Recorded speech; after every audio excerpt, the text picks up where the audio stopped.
भारत के सबसे पक्के साझेदार और पक्के दोस्त जापान का। जापान वो देश जो अमेरिका का भी बहुत पक्का दोस्त और साझेदार रहा, लेकिन ट्रंप के आने के साथ ही जापान के साथ भी दोस्ती वैसे ही खराब हुई जैसे भारत के साथ। क्वाड के ये दो देश अब अमेरिका के राष्ट्रपति डोनाल्ड ट्रंप के निशाने पर हैं, लेकिन उन्हें ये लगा कि ये दो देश झुक जाएंगे, उनके आगे हाथ फैलाएंगे। ऐसा नहीं हुआ। तस्वीर बदल गई और रातों रात ऐसी बदली कि भारत और जापान ने हाथ मिलाकर ऐलान कर दिया। जापान ने तो ऐलान कर दिया है कि वो भारत में 10 ट्रिलियन येन के साथ निवेश करने वाला है। उसने कुछ रिमार्केबल काम भी किया है। उसने भारतीयों की आंखें खोल दी। आंखें ये खोली हैं कि ये बोलते थे कि अमेरिका की दोस्ती बड़ी फायदे की होती है, लेकिन उसने बता दिया कि हम इनके ऊपर विश्वास नहीं कर सकते। अब आप बोलेंगे ट्रंप है ना, वो बेचारा अल्लाह वालों ही ना खसियानी बिल्ली खंबा नोचे वाला हिसाब है ना, वो हर एक वालों बेस्ती हुंदा चला जा रहा है। इंडिया के साथ हमने मुकाबला तो हमारा बड़ा जबरदस्त है, हर सतह के ऊपर हम मुकाबला करना चाहते हैं, करना भी है। हाल ही में हम, लेकिन ये जो फॉरेक्स जो एक्सचेंज है, जो रिजर्व्स है उनके फॉरेन एक्सचेंज के, अब ये देखें कि वो कहां पे चले गए हैं। उनके जापान जो एक अमेरिकन एलाई है, उन्होंने भी भारत को सपोर्ट करने का मन बना लिया।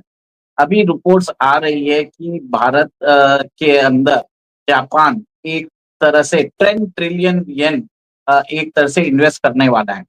10 ट्रिलियन येन मतलब कम से कम $68 बिलियन।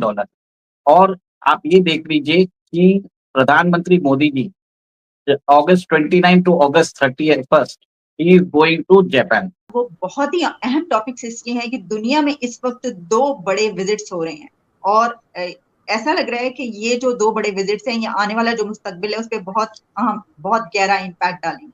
देखिए, इस वक्त पूरी दुनिया में यानी यूएस न्यूज से लेकर रॉयटर्स और ब्लूमबर्ग और जियो न्यूज, हर जगह पर जो खबर पब्लिश हो रही है उसकी हेडलाइन तक एक ही तरह की आ रही है, और वो ये है कि and Japan planned $75 billion investment cross Indo Pacific to counter China. ये जापान ने इंडिया में प्लेज किया है $75 बिलियन चाइना को काउंटर। अपने प्राइम मिनिस्टर ने $75 बिलियन कहा जा रहा है इन्वेस्ट किया है टू काउंटर चाइना। तो सर, इसका क्या बहुत गहरा इम्पैक्ट आप देख रहे हैं, आप इसको कैसे एनालाइज करेंगे? No doubt India can be a super power after US, अगर क्योंकि बात चाइना की हो रही है, बट मैं इंडिया को क्रेडिट दूंगा। उसके पीछे there are certain points, there are certain कह लें कि फैक्टर्स इन्वॉल्व हैं, और ये उनके चीज़ है। चाइना की बात नहीं मानी गई, ठीक है जी। आप देख लें और कंट्रीज के बीच बैठे थे ना, किसी की नहीं मानी। अगर मोदी की मान रही दैट समथिंग के पीछे कुछ ना कुछ है। के लिए तो मोदी मेरा ख्याल है एक बेस्ट लीडर है। उसने अपने, आप देखें मोदी के टेन्योर में ही इंडिया ने बहुत ज़्यादा ग्रो किया है, उनकी इकोनॉमी बहुत ज़्यादा वास्ट हो गई है, IT इंडस्ट्री ये वो। तो अपनी कौम के लिए तो वो एक बेहतरीन लीडर है। लेकिन वज़ीर आज़म को अपने कौम के लिए अच्छा होना चाहिए। बिल्कुल बिल्कुल, और वो अपनी कौम के लिए स्टांस लेता है, स्टैंड भी लेता है। और जहाँ पे अपनी उनकी फॉरेन पॉलिसी देखें कितनी स्ट्रॉन्ग है, जहाँ पर कोई इंटरप्ट करने की कोशिश करता है वो कहते हैं कि नहीं ये हमारा अंदरूनी मामला है, आप इसमें नहीं बोल सकते। इंडिया हर में ठीक है जी। अब हम जो है ना, असा ਉਹ ਕਹਿੰਦੇ ਨੇ ਲੋਕਾਂ ਦੇ ਕਿਸੇ ਦੇ ਘਰ ਬੱਚਾ ਪੈਦਾ ਹੋਵੇ ਨਾ ਤਾਂ ਚੁੰਮ ਮਾਰ ਛੱਡਦੇ ਨੇ ਕਿ यार साढ़े घर मुंडा पैदा है, ठीक, पहला मुंडा पैदा हुआ या बड़ी देर के बाद पैदा हुआ। हमारे यहाँ चीनियों ने इन्वेस्टमेंट की, हमने उस इन्वेस्टमेंट के तबाही उतार दी बोल बोल के, गेम चेंजर, फलाना चेंजर, ए चेंजर, ओ चेंजर।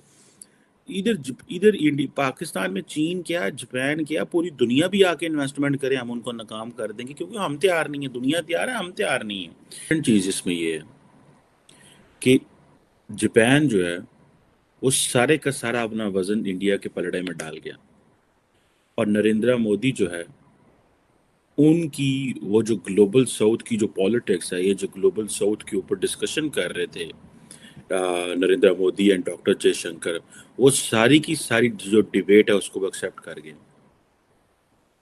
अब ये बेसिकली इंडियन काउंसिल ऑफ एक वर्ल्ड अफेयर, एक थिंक टैंक है, ठीक है जी।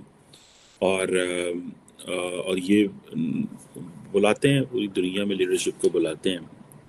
अब ये देखें कि अब वो कह रहे हैं कि जी free and open Indo Pacific की बात हो रही है, ठीक है।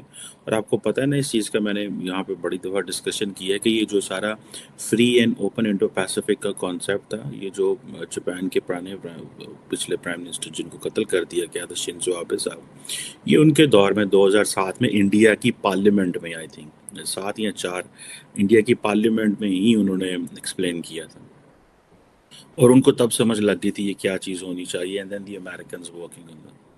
अब इंडिया के अंदर जो जापान के प्राइम मिनिस्टर आ रहे हैं, और अगले महीने इंडियन प्राइम मिनिस्टर भी जापान जा रहे हैं, ठीक है जनाब। और इम्पॉर्टेंट चीज़ क्या है, चाइनीज़ इन्फ्लुएंस इंडो पैसिफिक में बढ़ रहा है।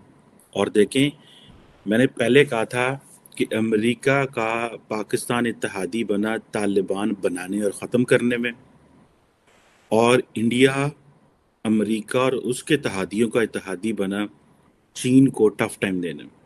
ये है, इस तरह ग्रेट पावर्स ने दोनों मुल्कों को ट्रीट किया, और इस तरह दोनों मुल्क ट्रीट हुए हैं।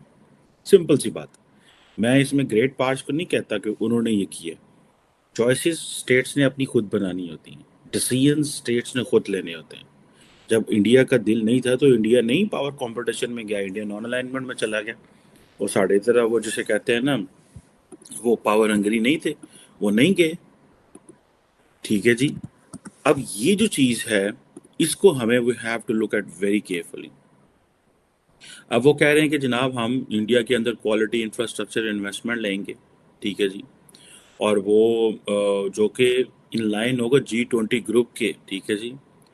अब ये नमस्कार दोस्तों। तो दोस्तों, जापान कभी वो देश था जो अमेरिका का बहुत ही ज्यादा करीबी माना जाता था, लेकिन ट्रम्प के आने के बाद ट्रम्प ने सब कुछ उथल पुथल करके रख दिया है।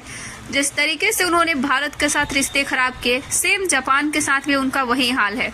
आपको ये भी याद रखना होगा कि जापान की चाइना से भी नहीं बनती थी। जब चाइना ने जापान को सरपास किया था इकोनॉमी के मामले में, तो दोस्तों जापान में सत्ता बदल गई थी।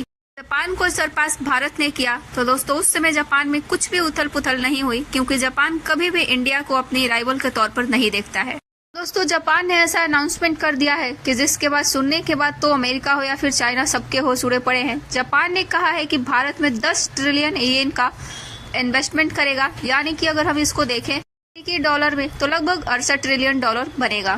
जैसे जापान ने इस इन्वेस्टमेंट का अनाउंसमेंट किया, तो दोस्तों मानो तूफान सा आ गया। फिर से जापान जो है अमेरिका के निशाने पर आ चुका है। तो दोस्तों वीडियो को लाइक और शेयर कीजिए, और चैनल को भी सब्सक्राइब कीजिए। और फिर दूसरी बात ये है, वो ये भी कह रहे हैं कि हम फ्री सिक्योरिटी असिस्टेंस देंगे उन आर्म फोर्सेस को जो हमारी लाइक माइंडेड नेशंस हैं। सो जापान एक बड़े पैमाने पे, जिसे कहते हैं ना, एक गेम कर रहा है, अपने आप को एज ए बड़ा प्लेयर इस्टेब्लिश कर रहा है। आपको याद होगा कि जापान का अपना एक, इनके कॉन्स्टिट्यूशन का एक आर्टिकल 9 है। जब मैं पढ़ाता था तो तब हम अक्सर उसको डिस्कस करते थे कि जापानीज जो हैं वो अपनी आर्मी नहीं बना सकते, ठीक है जी। और अच्छा मज़े की बात है कि तकरीबन वो नहीं बना सकते, लेकिन अभी वो सोच रहे हैं कि हमें ये काम करना है, ठीक है जी। अब हम जो है ना, असा वो कहते ने लोगों के किसी के घर बच्चा पैदा हो ना, तो चुम चुम मार छड़ दें कि यार साढ़े घर मुंडा पैदा है, ठीक है, पहला मुंडा पैदा होया या बड़ी देर